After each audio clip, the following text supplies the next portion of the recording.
Anong pagkain ang mayaman sa vitamin A?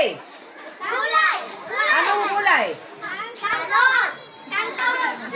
Palaya! Kumakain ba kayo ng gulay? Yes! Tenga na pag-cancer ka nung sa magi. Okay! Hindi yun sa nutrition. Bawal ang magi. Gulay ang dapat kainin. Klaro?